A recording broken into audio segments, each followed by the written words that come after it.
Welcome to the Wellmed Charitable Foundation's Caregiver Teleconnection session entitled Daily Challenge of Mental Wellness, presented by our expert speakers, Evalyn Greb and Glenda Rogers. It is a privilege to introduce to you Evalyn and Glenda, and I will begin with Evalyn. Evalyn Greb is a LCSW, and she started two of California's first adult day healthcare centers from 1973 to 1977. She organized and administered a hospital social work department with a home health agency and emergency room response program and San Diego's first inpatient hospice for 3 years. From 1980 to 2008, Ms. Greb worked for the County of San Diego and procured funding for and administered in-home case management programs with 96 staff for elderly and disabled persons and their caregivers. Afterwards, she was the lead for the long-term care integration project, Medicare and Medicaid integration. Since her retirement from the county, she has consulted with public programs foundations, including the Wellmed Charitable Foundation's Caregiver Teleconnection for 12 years, and she does a wonderful job facilitating our programs. Glenda Rogers. Thank you, Evalyn. We appreciate you very, very much. And I will introduce Glenda to you. Glenda Rogers has spent the majority of her career in the field of aging, health, and social services. She received her bachelor's degree in behavioral science from the University of Houston, and she completed graduate work and was awarded her specialist in aging certification.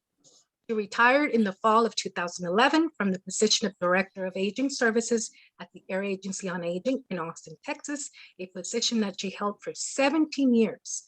Since retiring, Glenda worked as a consultant for the Wellmed Charitable Foundation, focusing on the caregiver teleconnection, which she still does to this day.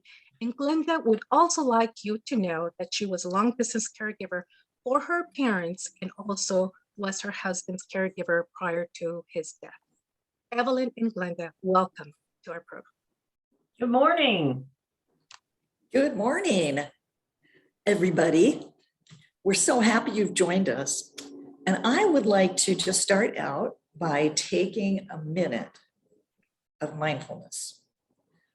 I know, gee, what happened? Lights just went out. There, now it's back. We all have so much on our plate. We have so many burdens and stresses and things going on in our life. I'm wondering if you could just close your eyes for a minute, take some deep breaths, and try to focus directly on what we're doing in this minute, which is really just being here to think and talk about mental wellness. And I'm going to tell you that it's going to be seriously fun. And now you can open your eyes because here's Glenda and me. And we are 24 years of experience between the two of us. We are the old talking heads. And the reason we put this together was because we have learned so much from you as the caregivers. And we want to share that. We want to share it and we want to grow it. And we're so lucky because of all the new technology. It's not only that we can do this right now and really talk to you and talk to each other, but it's also because there are so many resources online and on your phone that can help you live a healthier, happy life. And that's what we really want to do. So what this is all about is really just breaking down any barriers that you feel are keeping you, from living life to the fullest every day. Evalyn, when I look at these potato heads, that's like us, I think that's what we looked like during COVID, don't you? I mean, the beady eyes and the funny hats and anything to distract ourselves. I think that's good. Well, I know we were going to ask the audience to say who is who, which one is Glenda and which one is me, but I think I'm claiming the little weenie one because I don't feel like I'm quite ready for prime time yet. Well, as Evalyn said, we're going to have serious fun here today. And so let's get started. We do have a lot to share with you. And Evalyn's going to talk to you first about definition. Yeah, one of our favorite things, right? It feels like Yeah. a lecture. But I think really for caregivers, it's such a balancing act. You know, we've got so much responsibility, not just for ourselves, but for somebody else. So it's like you're living your life, your activities for two people in many ways. And to try to get freedom from worry, anxiety, and depression are the things that will make the difference in getting that balance. Because we need to have a sense of situational control. And you know, we don't, because situations change and nobody asks us, you know, if they're going to change or not. But we have to figure out what we can control and what we can't, and get that box out and make sure that, you know, we're the circle, you know, that's the stuff inside the circle that we can control. We work on that. And that stuff that's outside the circle, we let it go. So the other thing is we really need a sense of happiness with life, with decisions, with socialization, with health, with environment, and emotional and psychological well-being. That really leads to physical well-being. Now, research has been really interesting lately. And the reason I say that is because there are new findings that show that basically we have a lot more control over our brain cells than we ever thought we did. 10 years ago, we thought we couldn't grow new brain cells. What we know now is we can not only grow new brain cells, and this is from scientific teachings, but we can change the way the synapses go between neurons. And we're going to tell you how you can do that, and it's pretty darn easy. So you can develop techniques. Let me just give you an example because you won't believe how easy these are. You can, you know, when you're feeling a little low, you can start smiling, pretend like you're happy, and pretty soon you can get happy. You keep saying to yourself, yeah, I'm not going to have those negative thoughts. I'm going to have positive thoughts today. And if you repeat that over and over, these are the techniques, you know, that can change the way your synapses work.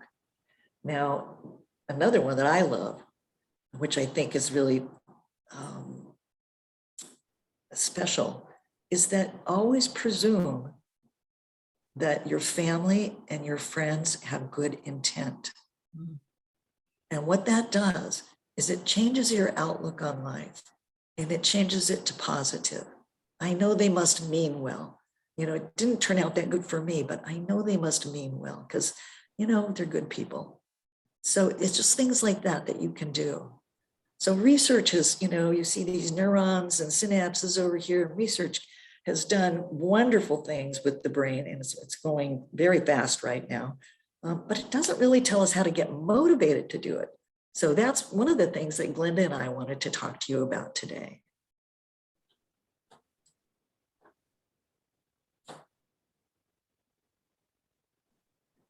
And Glenda's going to tell you some of the comments that we've heard about motivation. And these are actually comments that we have heard over the years. And, you know, as you could tell from our bios, we've been doing this a long time. So we saw people say they loved the presentation, they felt empowered at the time, and I know they did. And then they just sit on the couch in front of the TV. Or they're too tired, overwhelmed, burned out to take on another task. And I know as caregivers, and when I was a caregiver, I can really understand that statement. But the things that we're talking about, or going to talk about, don't take a lot of time. And you know what we say, you've got to take care of yourself first before you can take care of somebody else. Another one, I feel guilty having fun or leaving him or her alone with someone else. We know caregivers have the Superman, Superwoman syndrome going on. Nobody can do it as good as they can, but you have to let go of some of those things. And then the other is, I'm so angry with her, I just don't care anymore. And that to me sounds like somebody that's suffering some burnout. So I'm wondering, and both of us are wondering, do you have other comments that you could make, other reasons about motivation that you could share with us and the others on the session today? we know that we're not the experts. We know that you're out there and you're the ones that are caring for other people, and you know what you feel every day about your motivation to get going with the day and to do what you need to do. We'd love it if you'd share some of that with us. Gloria, do we have anything in the chat box that might lend itself to the motivation? I don't have any comments on the chat box right now, Glenda, but I certainly would like to encourage those that are listening to us this is a perfect time for us to be able to interact with both you and Evalyn. So we encourage you to let us know what are some of those comments.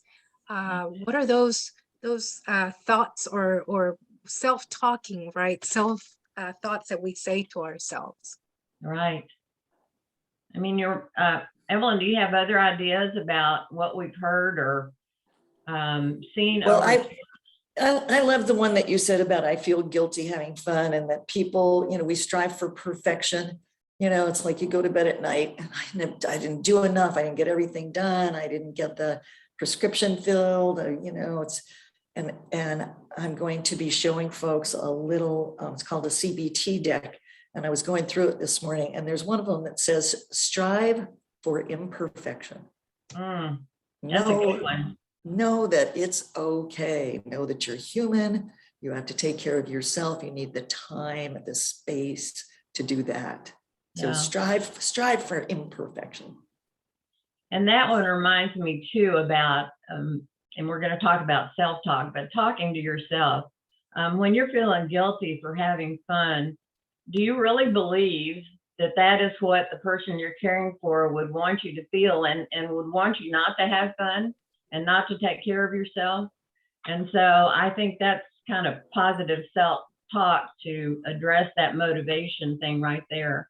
That sometimes you have to leave the person you're caring from with someone else. And so I think that is the way that you can talk to yourself and get past that feeling guilty. Okay, Evalyn, since no one has any comments or questions right now, let's move forward then. Okie dokes. So, questions for caregivers? Yes. So what keeps you from, this is about motivation again, we're just continuing with that thought. What keeps you from making healthier choices? And we have some examples there.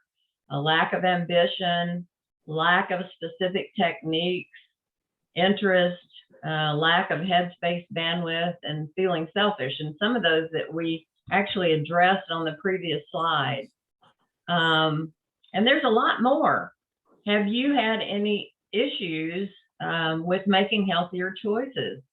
We'd love to hear from you and know what your input is about making healthier choices, and understand that what you say to us here today is helping others that are caregiving and are in your same situation. And I bet you if you say something, others are going to say, oh yeah, that's exactly how I feel. So we'd love to hear some comments from you. We want this to be real interactive. I want to add just one thing to this, Glenda.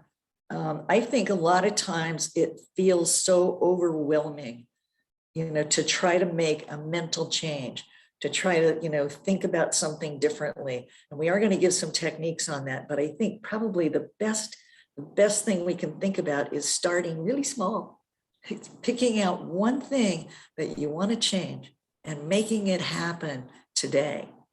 And then once you do that, you're going to see it's, it doesn't take much time, doesn't take much mental capacity, doesn't take a whole lot of energy.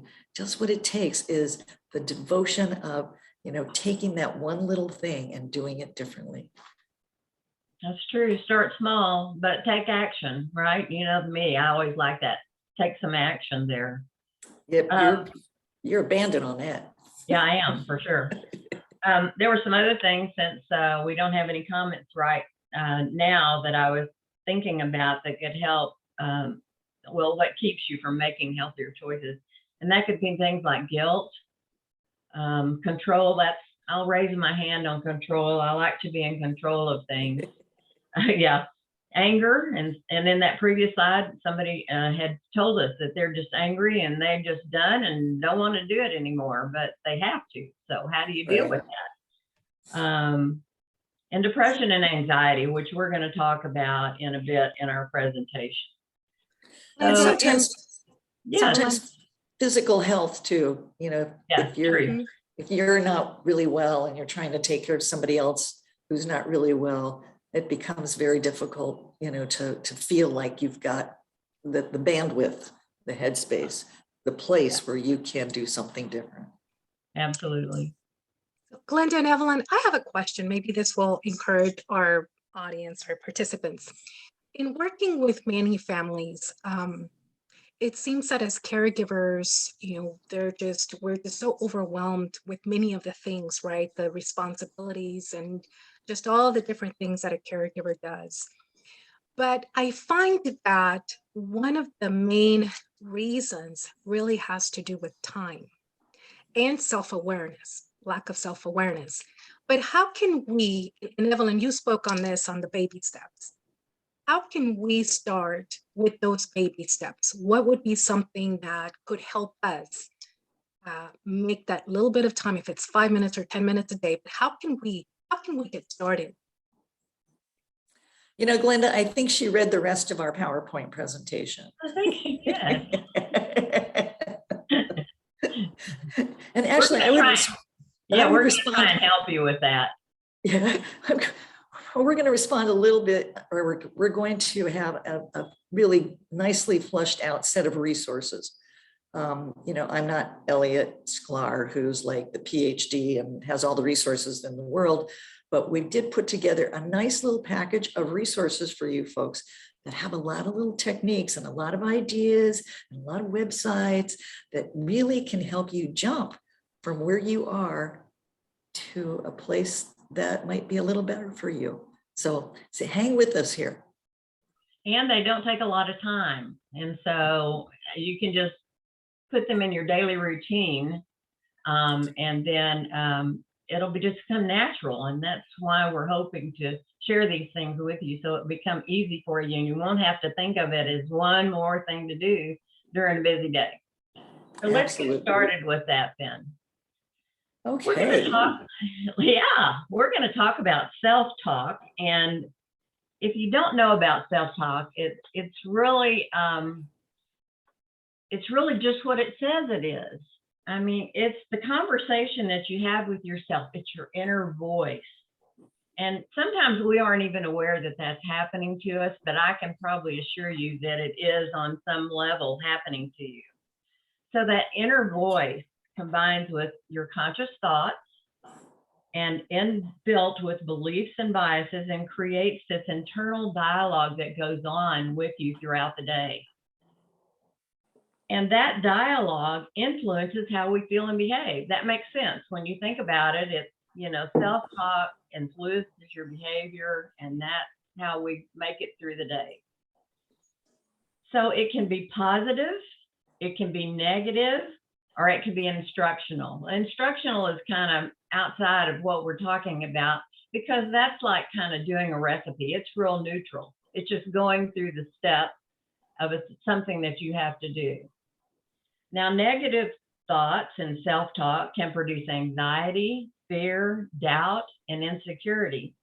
And so the opposite of that would be positive self-talk, and that can improve your attitude, your energy, and your effort. And so the action we need to take today is to recognize what type of self-talk is going on in our heads. You have to concentrate a little bit and listen to that inner voice in order to figure out what that is. And so we need to choose the self-talk, the message, the inner voice to ourselves, which gives us energy and affirmation and makes us feel good about ourselves. I mean, it seems simple. And once you identify it and you continue on with identifying it on a daily basis, and this is another one of those things, this doesn't take a lot of time. It's just awareness. And so you can see on the screen here some of the self-talk messages. I see myself coping. I see myself making a decision and moving on. And that's encouraging yourself to take action. I see myself clearing a half hour just for me. Sometimes that seems like that's a lot of time and it's really difficult. I see myself walking around the block, or maybe out to the mailbox, or taking a walk with a neighbor or a friend. I see myself reading 2 chapters in that book. Listen, if you can't get to see myself reading 2 chapters in the book, see myself reading a paragraph in a book. And I see myself feeling happy. And this goes back to what Evalyn was talking about. If you smile, if you act like you're happy, even if you maybe not be happy at that moment, the more you do that, the more you actually become that. We are becoming something different. So you can take the reverse of that and figure out if you're around frowning, having a pity party, then what does that look like? That's not what we're looking for. We're trying to get rid of the negative and focus on the positive. So a couple other ones that I have examples for. This is the positive versus the negative self-talk. I always mess things up. Who of you hasn't said that to yourself? I have. And versus the more positive, if I mess things up, then I'm going to learn something from it. That's moving that into a positive realm. That's where we want to live each day. I will fail versus I want to succeed. And so that's what we're talking about. Self-talk doesn't take time other than awareness time. And we can move ourselves from a negative situation to a positive situation without setting aside hours and hours of our busy day in order to do that. Did you have anything to share on that, Evalyn? Well, I just want to say you did a wonderful job explaining that. And the thing I would add is that there is evidence-based medicine from the neuroscientists that say, if you keep repeating positive thoughts to yourself, they will become part of your psyche. You know, if you are, thinking, I see myself coping. I see myself coping. Okay. Something terrible has happened. A new diagnosis. My person that I love and I'm caring for has Parkinson's, and they're now starting to get dementia. And I just got that diagnosis. And I think, oh my God. But instead of saying that, you're going to say, okay, I see myself coping. I've been through so much already. I've built my resilience. I know I can get through this too. And that is what self-talk is about. It's about your mindset, how you react to things, and how it's not, you can't control everything, but you can control your reactions to everything. And I would love to hear from you. We'd love this to be more interactive if you're comfortable doing that. And I think we got a couple chats. Yes, we actually do have, we have a comment, and we had actually Janet who had raised her hand. So let me just mention the comment that May made. She said, be careful how you are talking to yourself because you are listening. And this was a quote by Lisa M. Hayes. And then that's very true. yeah. And Janet, we know that you had your hand raised. Do you have a question for Glenda or Evalyn? No, I really just had a comment. My husband was home, and I was a caregiver at home for several years. And it got to a point where I couldn't take care of him anymore. He is now in the veterans home in Wisconsin. But I had the hardest time not feeling guilty, I guess you would call it, if I don't go to see him,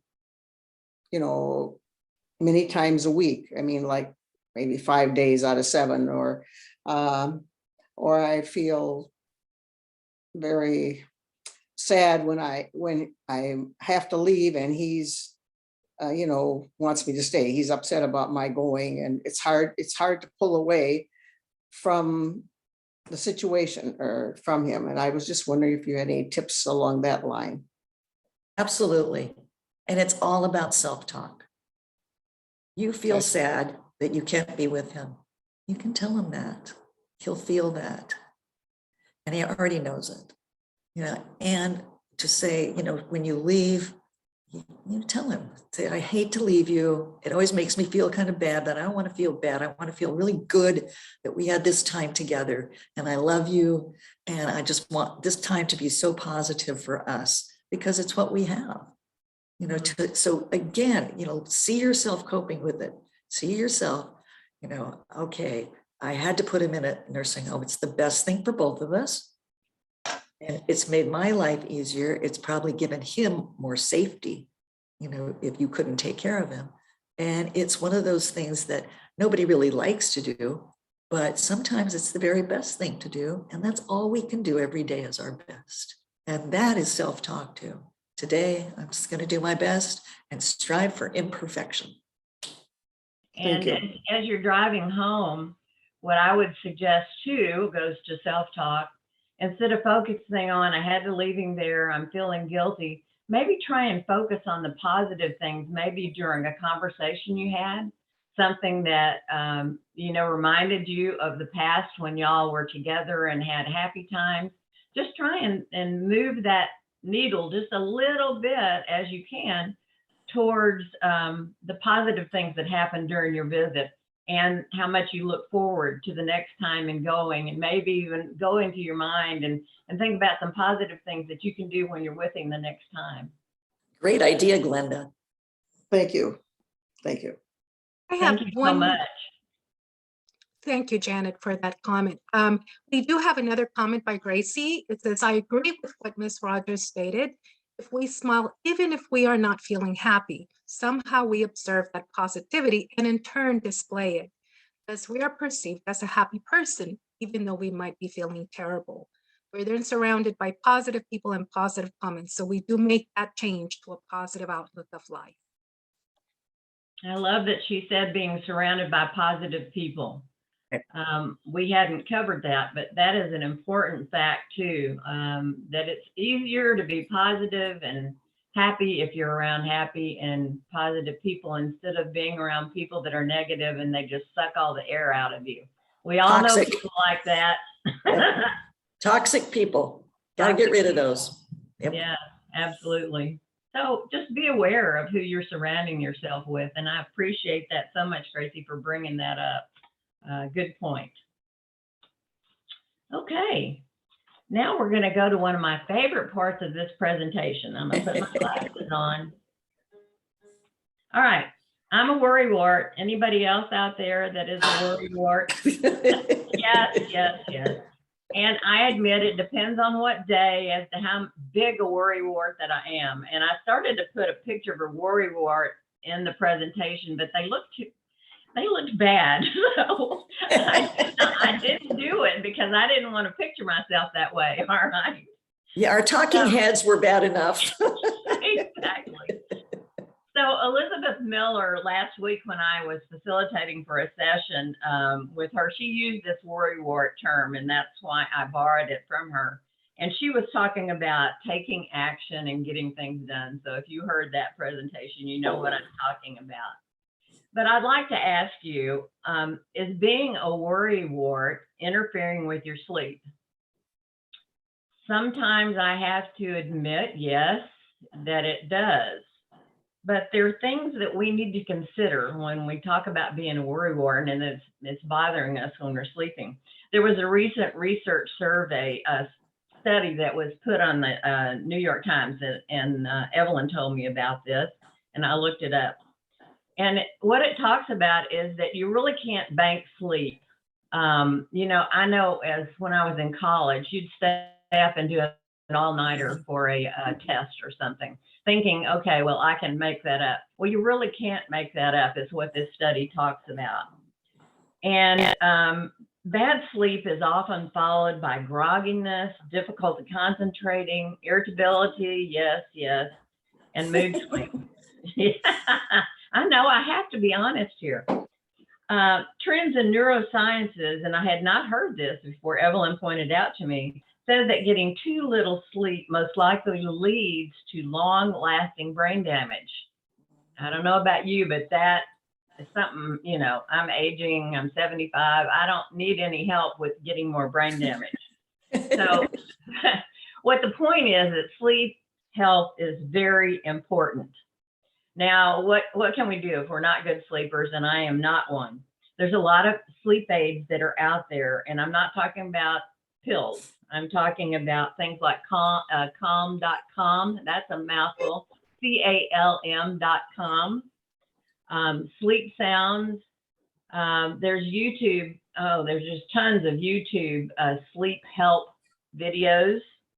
White noise machines. And if you don't want to go out and get you a white noise machine, if you were like me, I have 2 fans going at night in my bedroom. And the primary reason, other than living in Texas and it's pretty darn hot, is the noise that they put out. And so I can focus on that, and that's my white noise. And also, it's funny, you know how computers are kind of scary right now. And I knew that I was doing this presentation this morning. Google popped up and said, do you want to hear some soothing sounds? So don't forget, Google is also out there also. So let's look at the slide. First of all, I'd say put paper and pen by your bed every night and set aside 15 minutes to do some things that will help you sleep.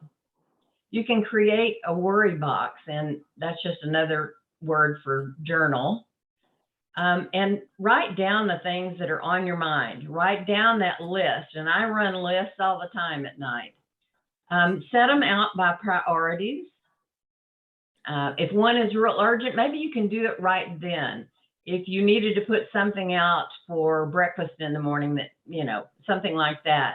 If you needed to call a family member, go ahead and deal with it before you get in bed, before you go to sleep. If that's not what's bothering you, then forget the rest of them and make a list of your parking lot. We did this a lot in business. Things that we couldn't deal with right now, we would put in the parking lot. That means we're going to get to them later. And then the second thing is decide what you'll do different tomorrow. This goes back to the positive thinking and saying to yourself, I'm going to be good in the morning when I wake up. I'm going to be happy. I'm going to be rested. And then sleep well. And we know that some of you care for people that will interrupt your sleep. And if that's what happens to you, what I would encourage you to do is just, number one, talk to their primary care physician and talk to your primary care physician and just lay this all out for them and see if there's something that can be done. Maybe there's some medication that's interrupting their sleep or medication that's interrupting your sleep. So I would encourage you to do that first. Be sure you have a regular routine at bedtime for you and the person that you're caring for. That can help a whole lot. They say also to stay away from blue screens like the computer, like your telephone. And I'm not real good at that, but I would encourage you to do that. And I try. I'm getting better, I hope. And then the other thing you can do is to seek out respite services through perhaps an area agency on aging. You need time to recharge your batteries. Even though we found that you can't make up that sleep, you can still recharge your batteries in that way. Any comments, Evalyn, on that before we ask and see if anybody has any questions or comments? Yeah, just a couple. One is, I have a worry box because I don't journal. I know a lot of people like to journal. I'm not much of a journaler. So I have a worry box, and it's not by my bed. It's just in my head. And I can tell you that a worry box can do wonders. I am going to just share some personal stuff with you. I had this last month, I had so many doctor's appointments. It was my cancer checkup. I had breast cancer 3 years ago. I can't begin to tell you how many minutes, how many hours I spent worrying about that test and whether it was going to be positive or negative. And I kept thinking to myself, and as I was writing this, it came to me, it's like, that's going in my worry box, and I am going to worry about it the day of the test. And it worked. It worked. Every time I began to think about it, I'd say, oh no, it's in the worry box now. I'm going to think about it on June 6th or whatever it was. So it works to have a place where you can park stuff. You know they're there. You know you're going to have to deal with it eventually, but you don't have to do it right now. And that's a really important thing. The other thing I would suggest in terms of sleep is their National Institutes of Health has done a lot of sleep research. And we have a good resource for you. You can go in and you can do a sleep study And all you got to do is download, some pieces of paper and write down the amount of time that you're actually sleeping, the amount of time that you get up during the night, how many hours of sleep you're actually totally getting every day. And it has a lot of information about, creating an environment. And as Glenda said, a real routine that helps you get a good night's sleep. Gloria, do we have some comments? We actually do. Just wanted to say before that, that these are all wonderful ideas. I love the worry box idea, and yes, I'm a journaler. So, so I think having these different options is wonderful. We have Nancy actually, who does have a wonderful idea, and this is something I do myself, is having a sign in a room that says, "Why worry when you can pray?" But I think this is a wonderful way as well, to just inspire us, right? And to help us with some of that self-talk is to have some inspirational quotes around the room and around our homes and our offices. So thank you for that comment, Nancy. That's so true. And we also have Chris, who says, "I feel my most negative thoughts about are when I wake up in the middle of the night, I just start to spiral." Any comments about that? Yes, and I think I saw another one too about the worst thoughts are in the middle of the night. I have heard several people say that over time, over the years. I'm sure you have too, Glenda. And, the great thing about sleep, the great thing about dreams and those kinds of thoughts is you get up, you go to the bathroom, you get a drink of water, you say, okay, that was a dream, or that was part of a dream, or a response to a dream. And I don't have to keep going with that. I'm not going to keep going with that. I'm going to change my thoughts and think about something else. Think about something wonderful that happened during the day, or that I want to happen tomorrow, and just change to something positive. And when you do that, what you're going to find out is that self-talk is going to take you to a different place. Now, I also have terrible thoughts in the middle of the night, and I'm an old waitress, and man, I used to go into the kitchen with a big 50-pound tray of food, and there was ice on the floor. trying to walk in this dream, and I wake up and I'm sweating and I'm anxious. I'm like, okay, I don't want to have that dream anymore. So wake yourself up, get up, do something different, and think different. And I can really relate to what you were saying too. After my husband died, and some of you may, and it may be PTSD when I think about it, but I would play movies in my head in the middle of the night of things that had happened, events that I wish I had done things differently. And it just would play and play and play. And that went on for a long time. And the only thing that would help is just what Evalyn said. I'd have to get up.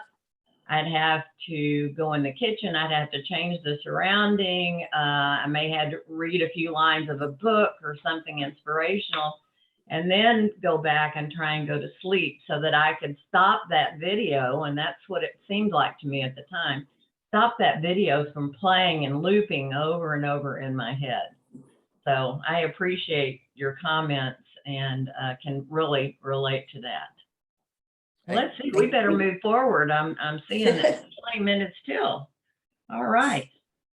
Okay, and so we've made it through the night. We had some really good ideas, some helpful ideas. And so we want to get up in the morning and start our day on a positive note. We're trying to get rid of the negative. We're trying to go to the positive. So we want to wake up and be present, positive, and mindful. We talk a lot about mindfulness, and so I just want to give you a little description. I don't want anybody to be left out. So it's a mental state achieved by focusing one's awareness on the present moment. That's here and now, and that's why Evalyn started our session off that way. While calmly acknowledging and accepting your feelings, your thoughts, and your bodily sensations. Being fully present in the moment, that is mindfulness. I want to show you what I do sometimes for mindfulness. I'm hoping you can see this. I paint rocks. And when I'm painting rocks, nothing else can be in my brain.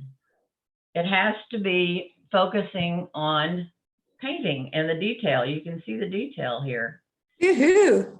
Yeah, and it doesn't have to be anything fancy like that. It can, you can do other things. You can, coloring books, doodling, meditation and prayer, like Gloria said, one of our, I think that was Nancy, to have signs up to remind us of these positive things. Wake up and just concentrate on where you are in your bed. I have those new bamboo type sheets and they're so soft. And I was telling Evalyn when we were talking about the presentation, I really do this in the morning before I jump up and do whatever. I lay there for a moment and kind of move my feet, and I can feel the silkiness of the fabric and have it up over my, my throat, and it just feels so good. And then ask yourself, how am I today? And try and keep that on a positive note also. Well, let's see, I'm feeling cold right now, but I know what I can do to fix that. What do you want your day to be like? Kind of envision that in your head. I put this in and practice a short breathing exercise, and there's a lot of them out there. But the one that we see Dr. Jamie Heisman doing, Tam Cummings, is 4-7-8, where you breathe in for 4 counts, you hold it, and as Jamie says, swish it around in your head for 7 counts, and then vigorously breathe out for 8 counts. You can find YouTube videos on 4-7-8 and other breathing exercises. And it doesn't take but a couple of seconds. And so we're not telling you things that's going to take up a lot of your day. We're telling you things that you can do as you move through your day. Then if you made a worry parking lot that we talked about previously for urgent items, those that you prioritized and they're at the top, then decide how you're going to address them today, and then get up and follow through with your plan in addressing them. The other thing, Glenda, about the breathing exercise, the one that you described as Daigle breathing. Yeah. And it was actually evidence-based by Andrew Weil, who's a PhD. And they had all of these people doing it, and they had them hooked up, to the sensors in their brain, and their brain calms down and they get the good hormones instead of the bad hormones, and they're coming in from a different place. And there are hormones like oxytocin, which is a good hormone, that they say is kind of like having a kiss or having sex or eating chocolate. Oh. Whoa. Oh. So to sum this up, here is my slide for you. Hey, you, and I'm talking to you, and I'm also talking to myself, and I'm talking to Evalyn and Gloria. You're holding on to too many bags. You can't do it all. You can't be it all. You can't carry it all. Do what you can, be who you are, and that is so important. Only carry what's important and put the rest of those bags down. Seems so simple. I know it does. So there's a couple of things that you can do, again, not taking a lot of time. And here I'm back to my rocks again, pardon me, I think that you could make a worrywart rock garden. Not easy to say, but easy to do. Just take up a rock out of your garden on the street. I mean, I have borrowed rocks that I found when I'm out walking. You can just take a Sharpie pen and write something on that you want to put down. Anger, jealousy, guilt, whatever it is, and just make a pile of it somewhere. But you're actually making the motion of putting it down, and that's the important part. Evalyn had talked about a worry box. Well, even a physical worry box, not just one in your head, but a physical one. It could be a shoe box, it could be whatever. And this came to mind to me. And just put those same things on notes that you put in that box. I even thought about, you can even do them in color. You can put red paper, yellow paper, and green paper. And the red paper are those things that are just absolutely bothering you that you can't just get off your mind, and you want to put them down. Put them on a piece of paper, put them in a box. Yellow ones are important, but not as big as the red ones. And then the green ones are the least bothersome to you. And so you can do that. And as you have time, if you want to go back and revisit, maybe you need to put it in there twice, go for it. It'll work for you, but put it down. You can't keep carrying it with you. It's just burdensome. Hey, Glenda, I like your idea about the rocks. If you put anger on one side, you could turn it over and put happy on the other side. A Or if positive you- affirmation on the other side. Good Yeah. idea. Good idea, Evalyn. That Okay, would we're be- going to move forward because we are running out of time and we want to leave time at the end for any questions and comments. So let's talk about worry and anxiety. Yeah, there's research that shows that worry, basically, if it's prolonged over time, worry makes you anxious. And prolonged anxiousness or anxiety, it just feeds into all of those harmful brain chemicals, and there's cortisol, adrenaline, epinephrine, norepinephrine, and that's what they see on when they get those wires on your head. It's what they see. It's all the things that you don't want in your brain. It's the things that lead you, to depression, to your immune system to go in the toilet. And we now know that your immune system ages faster when you're anxious or when you're feeling negative. So it's really important that we turn the tables, we take control, we reclaim our days, we deal with whatever it is that's going on, that's, if it's immediate or if it goes in the worry box, and we move on. And again, people can worry about what's going to happen in 6 months. I'm going to have cataract surgery. I'm a little worried about that. But again, it's in my worry box. And I'm not going to think about it until I have to go in there. I'm not going to think about it. That's it. How about you guys, you participants? Where do you have to put in your worry box today?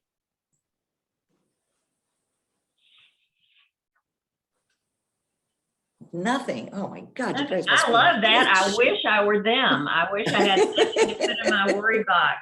I'm worried about my tomato plants out back in all this heat. Well, this is an interesting slide, and I think we'll do the next one, and then we'll come back here too. But this is what the neuroscientists are saying. This is the cycle, the downward cycle of worry. It represents self-neglect because you're not taking care of yourself or seeing yourself as number one. And when it goes to anxiety, anxiety is good and bad. I think I've talked about that before in past podcasts. You can have some anxiety that makes you safe. You can have some anxiety that energizes you. You can have some anxiety that makes you do things that you're supposed to be doing.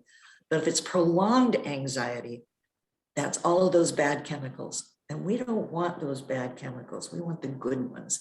We want the oxytocin, we want the chocolate, we want the kisses.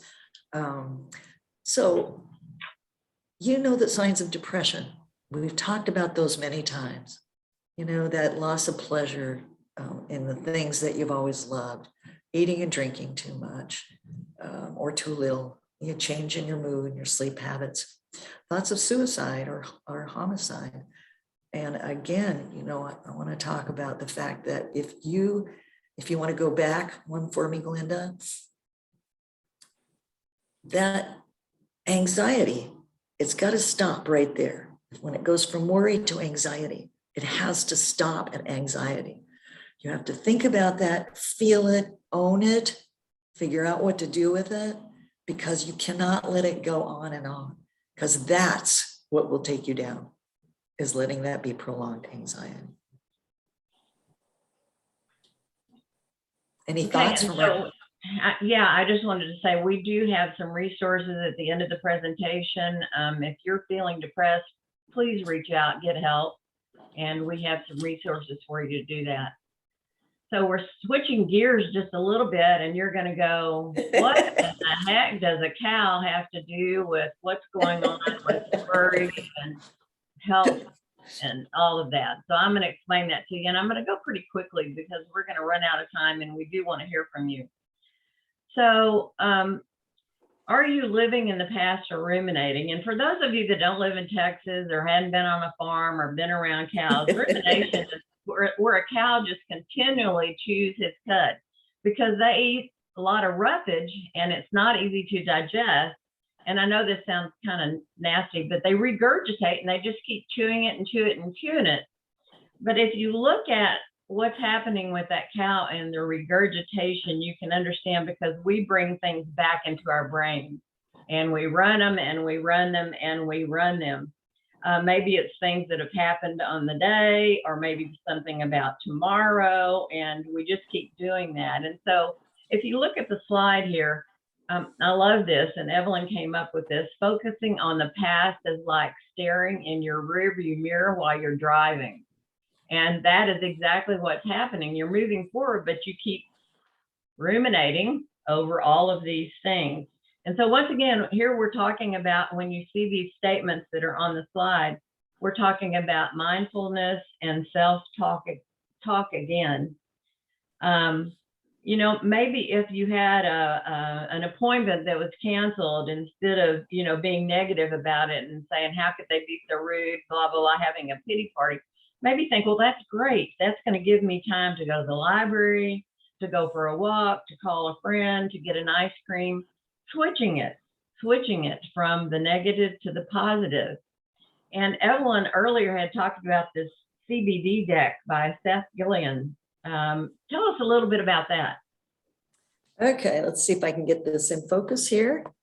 And then, camera's up there. Yeah. CBT deck. It is for anxiety, rumination, and worry. It's 108 practices to calm the mind, soothe the nervous system, and live your life to the fullest. These cards take exactly about 30 seconds to read, and I'm going to read you one. This one is let go. When you notice that you're holding on to thoughts, negative thoughts today, squeeze your hands into fists. Imagine you're gripping those negative thoughts as you feel the tension in your hands. And relax your hands and allow the tension and the negative thoughts to melt away. And you had another one, Glenda. Oh yeah, when she said clench your fist, but like the card said, I've also heard go to your sink, put an ice cube in your hand and grip that ice cube, and that makes your mind focus on that ice cube and the coldness in your hand, which is making you mindful of what's happening in that moment, and it can break some of the negative cycles. So I'd encourage that too. So let's go and talk about supportive activities, other kinds of activities. Some of them we've talked about, some not. So you want to take that one? Yeah, I'm just going to go through them really fast. And there's a big one that I forgot. Okay, a lot of different kinds of breathing. Now, again, we're so lucky to live in a tech age. I mean, you can go online, you can ask Google, you know, tell me how to do deep belly dive or belly breathing. Tell me how to do vagal breathing. How do I exercise from a chair?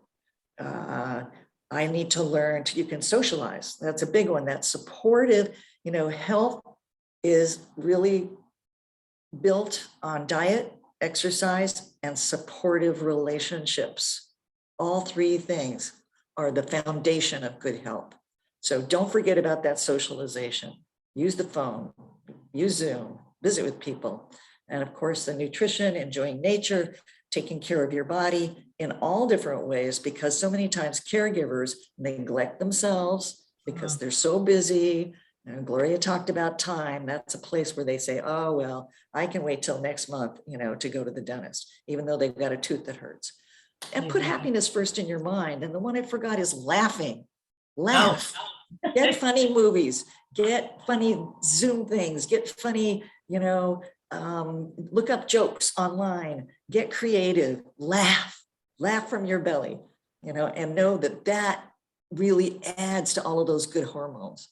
You know, funny movie, Johnny Carson, late night stuff. It's on everywhere online. You know, it's so easy to find things now. And we've got a couple of them listed in our resources for you. Right. And and laughing improves your immune system. Yeah. Yeah. And so that's why we added some laughter today to the presentation. This is serious stuff, but you can look at it and have a smile on your face. So there's some other things that we can also do. None of these is taking up a lot of your time during your day, which is wonderful. So you want to start us out there, Evalyn? You know what? I think I'd rather just take, since we have so little time, we have no time left. No but it time. just- Okay. We're going to move to our resource page, but this is all going to be in the podcast and you can read through it.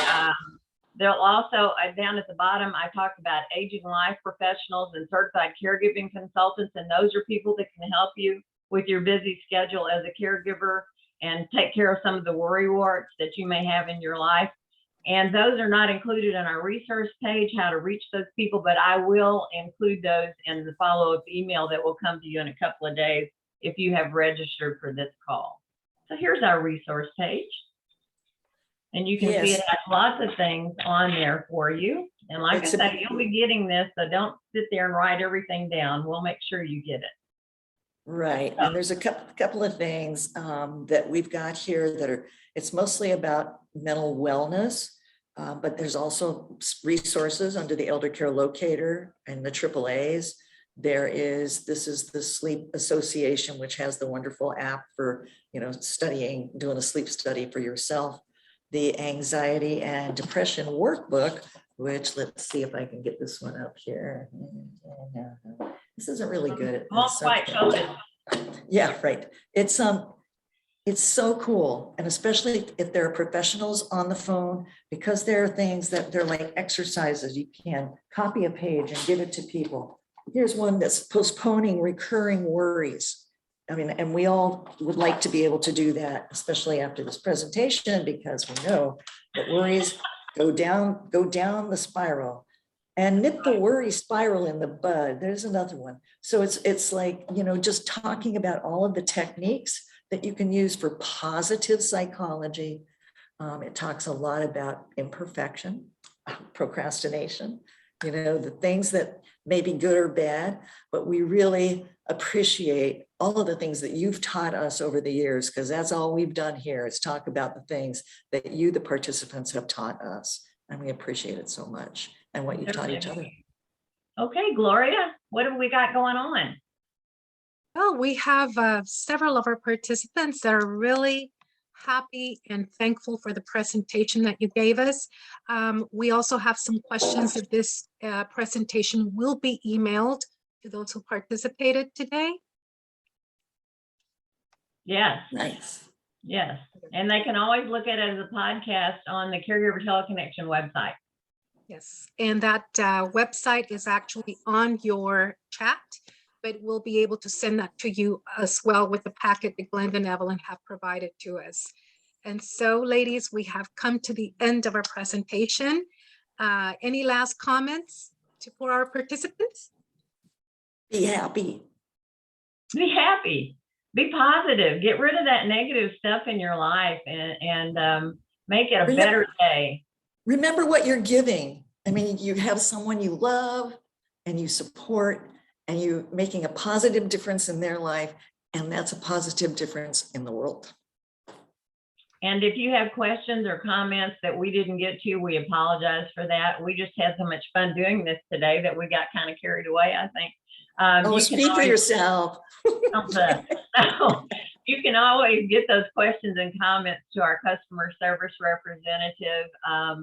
And what is that number, Gloria? Do you remember it by heart? 866? Actually, I do. That's 1-866-390-6491. And again, I repeat it, 1-866-390-6491. I also want to let our participants know that Glenda and Evalyn do have other presentations, and they do moderate other sessions for our presenters as well. So you can always see Glenda and Evalyn as well. If you're a Spanish speaker or bilingual and you're interested in the Spanish sessions, I moderate the Spanish sessions, and we do try to have one Spanish session per month. Minerva usually sends out those calendars on a monthly basis. So we already have our July calendar up and going.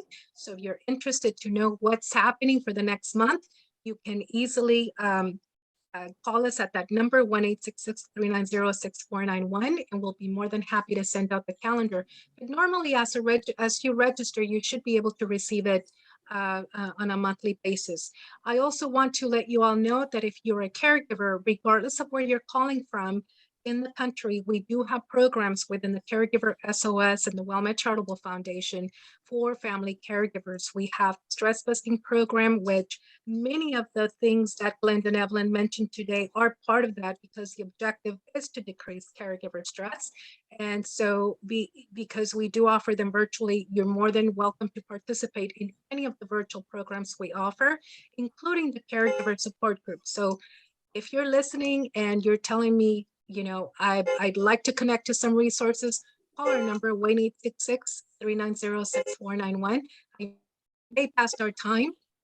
And I And just thank want to- you for Yes. attending the Glenda and Evalyn and Gloria show. Exactly. you. It was a pleasure. Thank you so much. And thank you for what you do in the caregiving Nice job, realm. Gloria. Yes. Thank you, ladies. Gloria. It's a pleasure Thank you, working with Minerva. both of you. Wishing Bye-bye. everybody a wonderful time and a wonderful week. Thank you all. Thank you.